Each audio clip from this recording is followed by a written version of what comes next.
ಪ್ರಧಾನಿ ನರೇಂದ್ರ ಮೋದಿ ಅವರು ಶಾಲೆಯ ಮೊದಲ ದಿನವು ಕೇವಲ ಒಂದು ಆರಂಭವಲ್ಲ, ಬದಲಾಗಿ ಅದೊಂದು ರಾಷ್ಟ್ರೀಯ ಜವಾಬ್ದಾರಿಯಾಗಿದೆ ಎಂದು ಹೇಳಿದ್ದಾರೆ. ಕೇಂದ್ರ ಶಿಕ್ಷಣ ಸಚಿವ ಧರ್ಮೇಂದ್ರ ಪ್ರಧಾನ್ ಅವರು ಬರೆದಿರುವ ಲೇಖನವನ್ನು ಸಾಮಾಜಿಕ ಜಾಲತಾಣದಲ್ಲಿ ಹಂಚಿಕೊಂಡಿರುವ ಪ್ರಧಾನಿ ನರೇಂದ್ರ ಮೋದಿ ಶಿಕ್ಷಣ ಕ್ಷೇತ್ರದ ಸುಧಾರಣೆಗಳ ಕುರಿತು ತಮ್ಮ ಅನಿಸಿಕೆಗಳನ್ನು ವ್ಯಕ್ತಪಡಿಸಿದರು.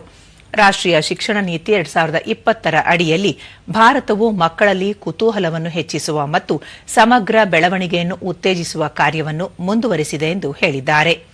ಶಾಲೆಯ ಮೊದಲ ದಿನವು ಮಗುವಿನ ಜೀವನದ ಪ್ರಮುಖ ಘಟ್ಟವಾಗಿದ್ದು, ಇದನ್ನು ಒಂದು ಸಾಮಾಜಿಕ ಮತ್ತು ರಾಷ್ಟ್ರೀಯ ಜವಾಬ್ದಾರಿಯಾಗಿ ಸ್ವೀಕರಿಸಬೇಕು. ನೂತನ ಶಿಕ್ಷಣ ನೀತಿಯ ಮೂಲಕ ಸಂಭ್ರಮದ ಕಲಿಕೆಗೆ ಹೆಚ್ಚಿನ ಒತ್ತು ನೀಡಲಾಗಿದೆ. ಭಾರತವು ಭವಿಷ್ಯದ ಪೀಳಿಗೆಯನ್ನು ರೂಪಿಸಲು ಡಿಜಿಟಲ್ ಮತ್ತು ಸೃಜನಾತ್ಮಕ ಕಲಿಕಾ ವಿಧಾನಗಳನ್ನು ಅಳವಡಿಸಿಕೊಳ್ಳುತ್ತಿದೆ. ಆ ಮೂಲಕ ಜಾಗತಿಕ ಮಟ್ಟದಲ್ಲಿ ಶಿಕ್ಷಣದ ಹೊಸ ಆಯಾಮಗಳನ್ನು ಸೃಷ್ಟಿಸಲು ಸನ್ನದ್ದವಾಗಿದೆ ಎಂದು ತಿಳಿಸಿದ್ದಾರೆ.